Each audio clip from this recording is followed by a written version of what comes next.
I said to myself, it's never a crime to serve the people. So that gave me the strength. But anyway, even while you have that strength, still you are in the detention center. It was so hot and so noisy, and I was sick, you know. I did not know what was happening. My head was aching. I had high blood pressure. I said, what can I do? So anyway, I stood there up the space. I said, maybe I can garden. I started to garden every day. I would go and garden.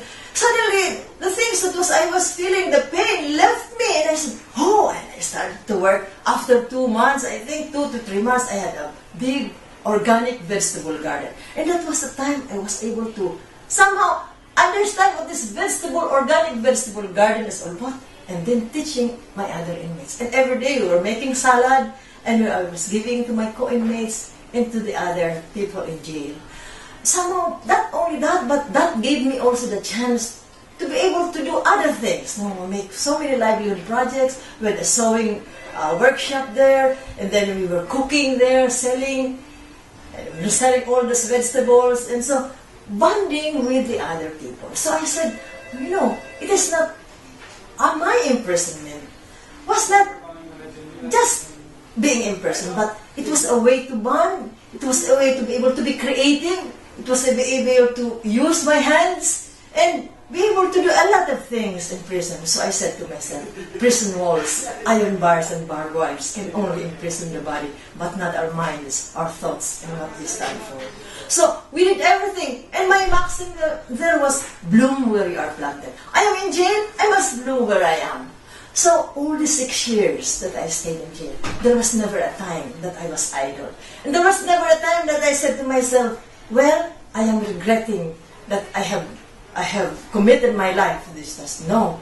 In fact, from the time when I said to myself, I must go on. So after 6 years, I was out of prison because they could not find anything to charge me. But that was after 6 years. I said, terrible. Imagine. So I went to the Department of Justice and I said, you better indemnify me. But they said, no, you cannot be indemnified because you were not convicted. Only the convicted ones will be indemnified. So this is the kind of justice system we have in the Philippines. So unjust. But anyway, you know, in jail, despite all the difficulties, despite all the hardships, I thought that gave me a way to steal myself also. It was a stealing process. And it was a way to maybe experience that faith and that hope. And not only for me, but for the other inmates. Because we were helping one another there. We were teaching each other there what it means to stand. What it means to be hopeful. What it means to have that great faith in ourselves. Maybe we were not saying God and saying those words, but I think we were living that. And I think that was a very important thing in the life of a political prisoner. And to be able to exude that faith and hope. And so when I left the prison, I said, what will I do?